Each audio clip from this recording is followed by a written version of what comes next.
Pois bem, hoje é uma lição, uma reflexão bem interessante, bem legal, curiosa. No capítulo 8 do Evangelho, bem-aventurados os que têm puro o coração, que faz parte da reza das bem-aventuranças que Jesus proferiu na montanha, o Sermão do Monte.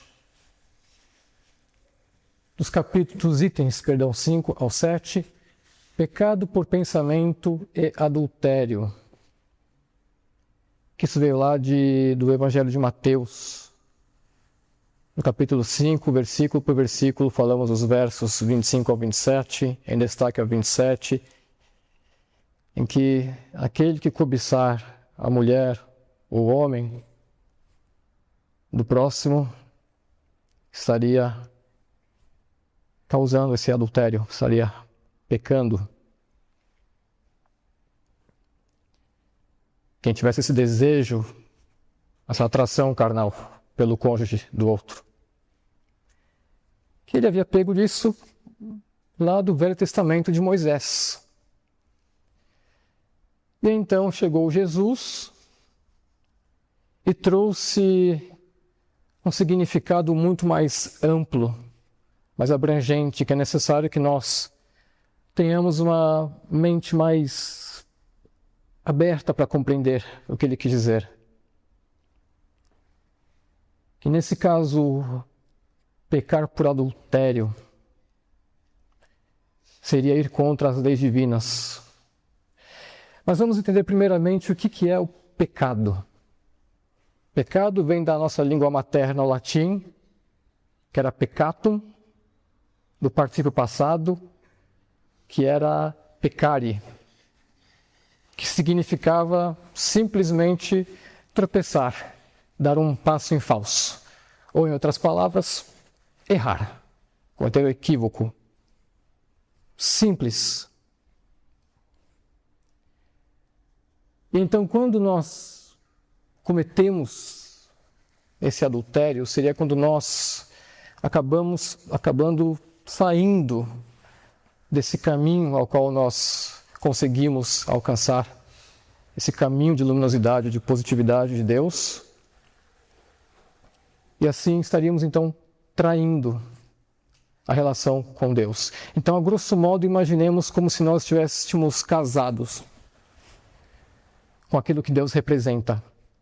E por Deus nós podemos falar que é uma energia de suprema consciência, bondade, sabedoria, inteligência.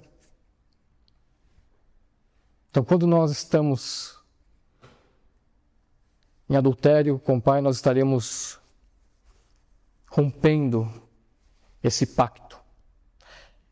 E aí, quando ouvimos essa palavra pacto, nos vem aquele peso que parece filme de terror. Mas, na realidade, pacto nada mais é do que acordo. Um acordo. Então, quando nós acabamos caindo em pensamentos negativos, mas não é somente o pensamento negativo em si, evidentemente, mas sim a intenção por trás desse pensamento negativo, que pode nos levar a atitudes negativas.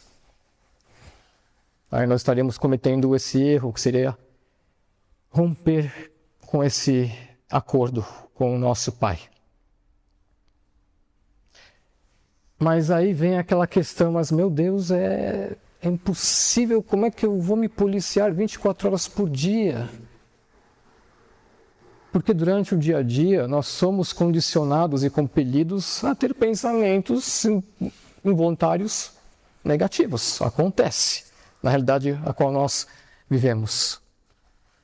Até porque também todos nós temos problemas, todos nós sem exceção, maior ou menor grau, maior ou menor intensidade, todos nós. Mas aí a questão não é o fato da escorregada, que isso acontece, mas sim como que nós vamos nos levantar e sair desses pensamentos.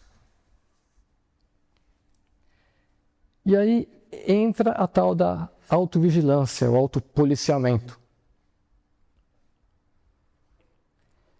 que seria também algo que pode parecer impossível nos autopoliciarmos 24 horas, 7 dias por semana, 365 dias por ano. Mas aí nós vamos praticando como um exercício. É igual ir na academia, exercício de leitura, todo tipo de exercício. Sempre que lembrarmos, vamos tentar praticar esse autopoliciamento. E aí lembrarmos da paciência.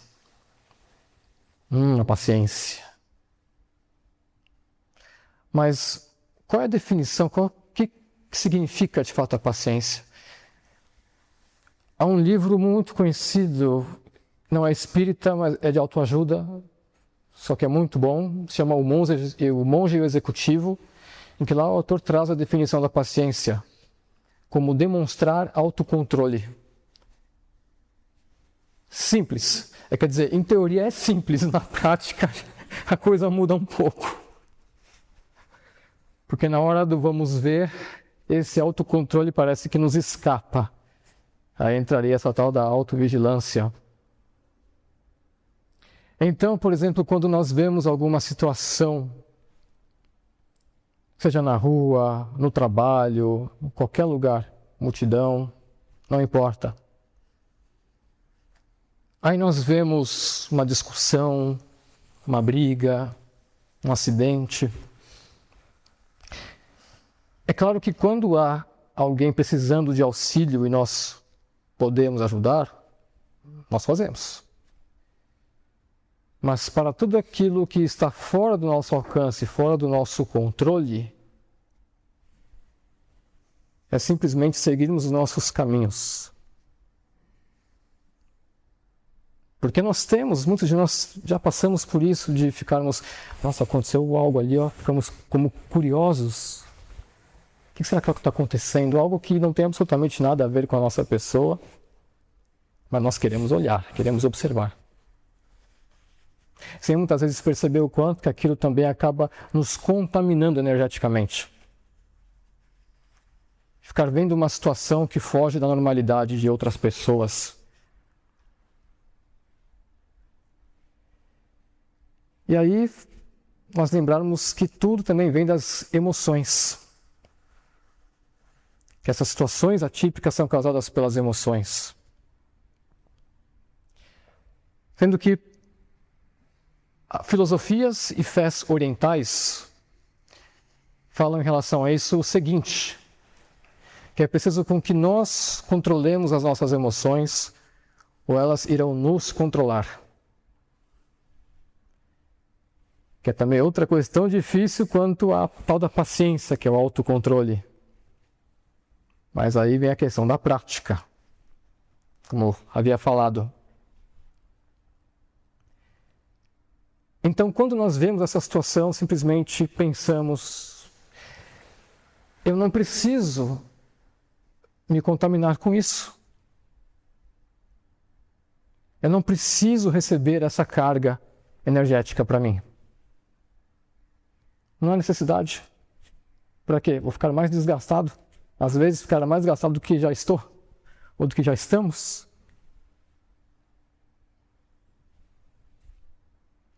Então nós podemos pensar, mas será que eu estou fazendo o correto? Sim, porque nós pensamos, eu não preciso me contaminar com essa situação, uma situação que por vezes é tóxica. Porque vamos ver como que também os pensamentos funcionam, para ver como que nós absorvemos essas cargas de energia. Nós temos as emoções. Então nós temos, por exemplo, a emoção da ira, da revolta. Nós juntamos essas emoções e aí nós formamos um sentimento. O sentimento da raiva. E isso são nada mais, nada menos do que reações biológicas e fisiológicas do nosso corpo a esses estímulos externos. Então esse sentimento causado por esses estímulos externos vem na nossa cabeça, que por impulsos elétricos formam esses pensamentos, geram toda uma reação química, e essas reações químicas, por sua vez, também acabam influenciando em todo o nosso organismo. na nossa saúde.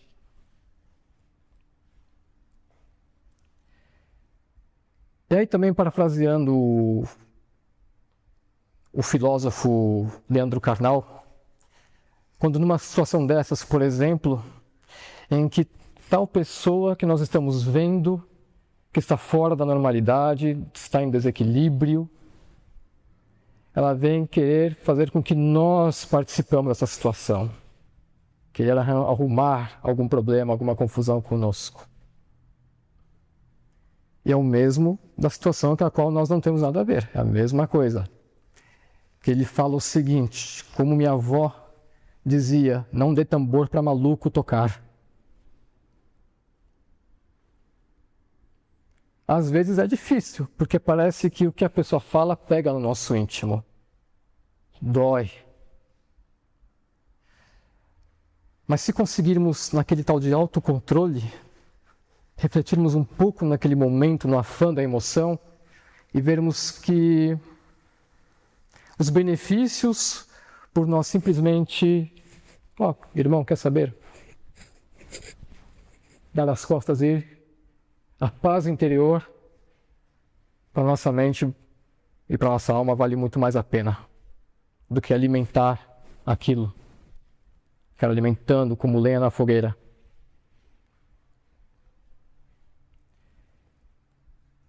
E temos também a questão dos pensamentos da maledicência, que isso também vira e mexe, nós acabamos caindo nessa. Que a maledicência nada mais é do que falar do próximo quando a pessoa não está. É claro que, quando são críticas construtivas, é válido a depender. Mas, de forma geral, falar negativamente do próximo, quando esses pensamentos negativos nos permeiam, é extremamente desagradável. Nos machuca a alma. E aí é uma analogia em relação a isso. Que é quando nós temos esses pensamentos negativos externamos em relação do nosso próximo, que está de costas para nós, é como se nós tivéssemos uma brasa, um carvão em brasa nas nossas mãos e atiramos na pessoa. A pessoa ficou ferida, machucou, mas a nossa mão ficou queimada. E bem queimada. E agora, para poder vermos como que tudo isso tem uma ligação dos pensamentos, como que isso gera essa carga de energia, eu vou colocar aqui para vocês 2 vídeos. O primeiro é a cena de um filme do final dos anos 90, chamado Amor Além da Vida. Não sei se algum de vocês conhece, que é um médico que desencarna. E nessa cena, ele acaba encontrando não. O mentor dele vai ao encontro dele, que é um médico que ele muito admirava.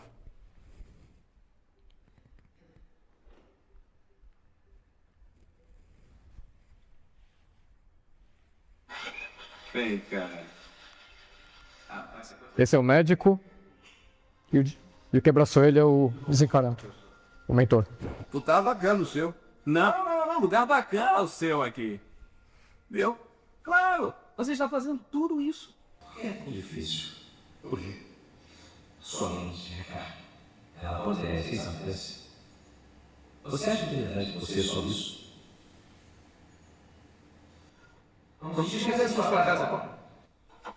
Você está na sua casa. Isso não significa que você é sua casa. A casa te morou.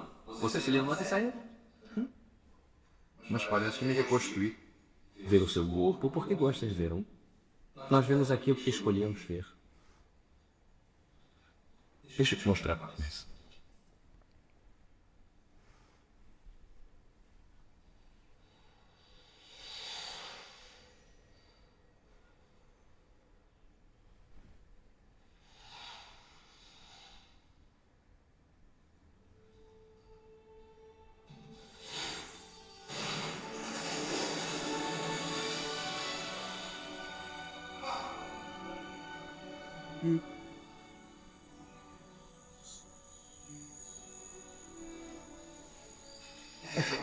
Canta tu, canta. Você não precisa mais dela. Esse é o seu mundo agora. O pensamento é real. Física é ilusão. Que ironia, né?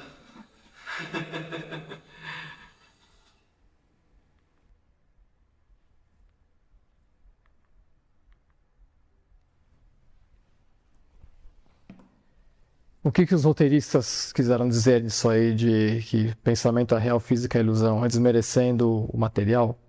Não, de forma alguma. Até porque o material é muito importante na nossa vida terrena, as nossas experiências de vida. A questão ali é que a importância que nós damos para o material em detrimento do mental. E a moral dessa cena é justamente a de que os nossos pensamentos, além de tudo, além de atrair, nós construímos realidades. E agora, uma outra cena de um filme que é um documentário do começo dos anos 2000, que se chama Quem Somos Nós? Não sei se vocês conhecem. Naquela época houve muitas controvérsias em relação às questões ali dele, que ele mexe com física quântica, ciência quântica e filosofia. Mas de lá para cá muita coisa mudou.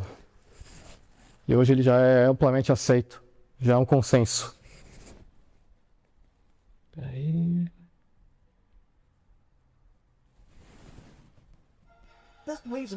Isso nos leva a pensar. As pessoas afetam a realidade que vem?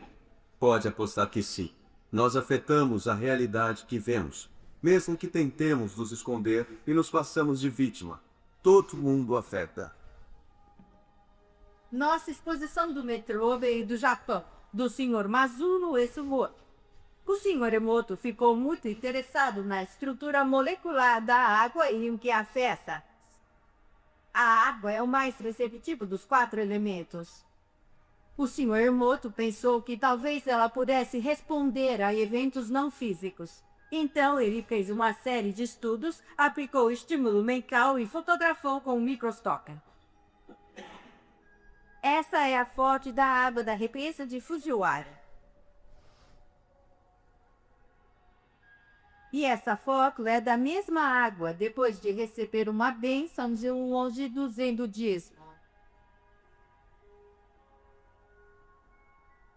Agora, na próxima série de fotos, o Sr. Emoto imprimiu palavras, colocou-as nas garrafas com água destilada e deixou de um dia para o outro.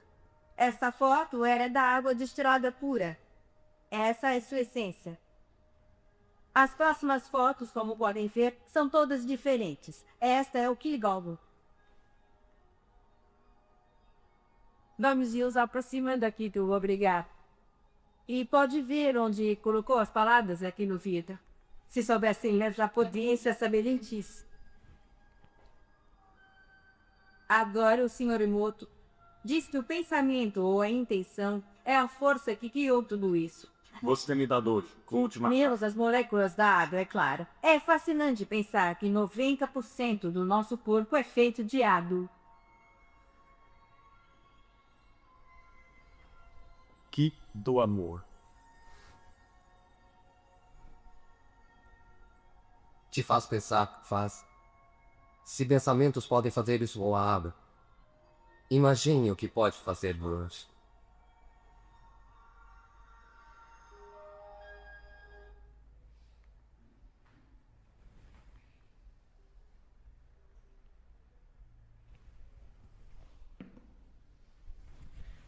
E realmente o que pode fazer conosco.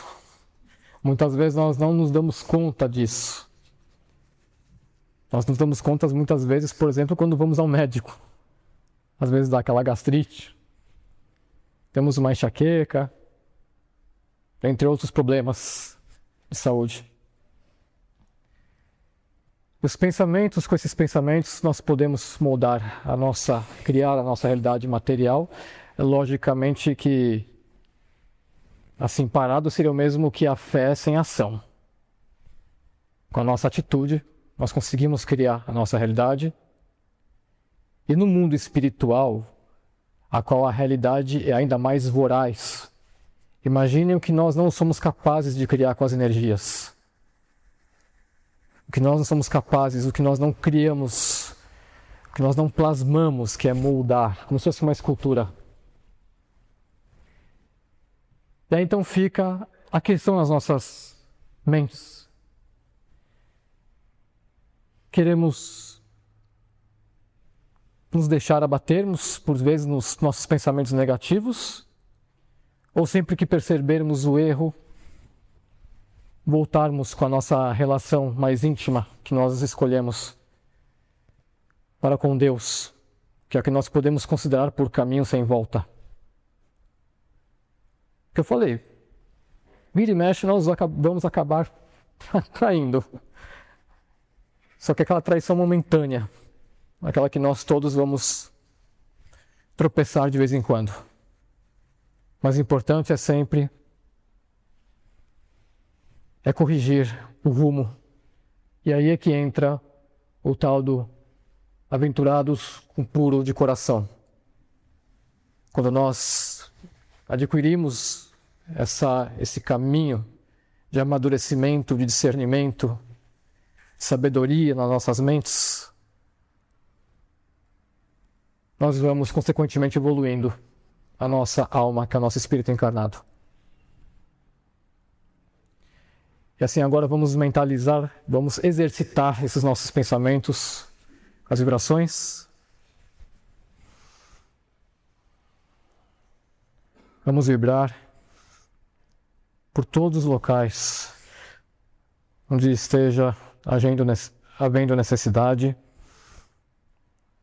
locais de conflito, de discórdia, onde haja sofrimento de todos os tipos,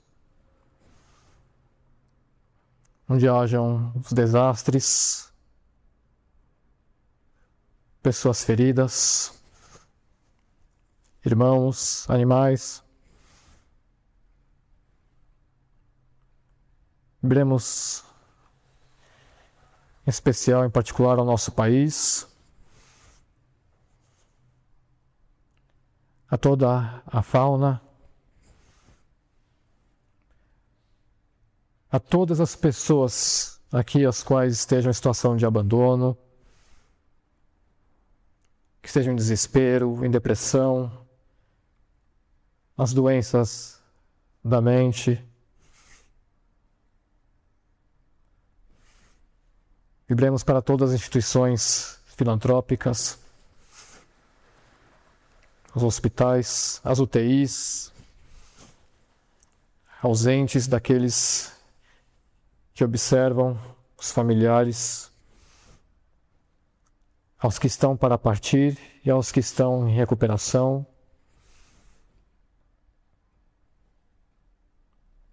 Vibramos também para a caixa de vibrações desta casa. Vamos mentalizar uma luz muito forte também entrando em nossos lares, cobrindo cada cômodo,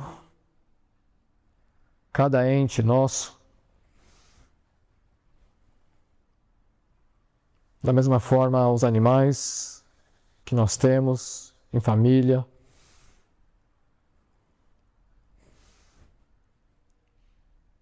E pedimos licença ao Pai Espiritualidade para vibrarmos por nós mesmos. E assim agradecemos por absolutamente tudo e deixamos uma vibração em branco para que a espiritualidade possa levar para outros locais onde ela julgar necessário. E assim finalizamos com graças a Deus. Obrigado. Só para deixar mais contextualizado do documentário que eu passei, havia muito mais explicação ali, só que eu tive que editar porque senão o tempo, senão ia longe. Mas é isso. Olha, boa ideia. Eu devia ter eu olho os filmes também, né? Gostei. Obrigado, eu vou fazer isso para as próximas, mas eu vou passar para quem quiser. Eu já vou chamá-los para os passos, para os tratamentos.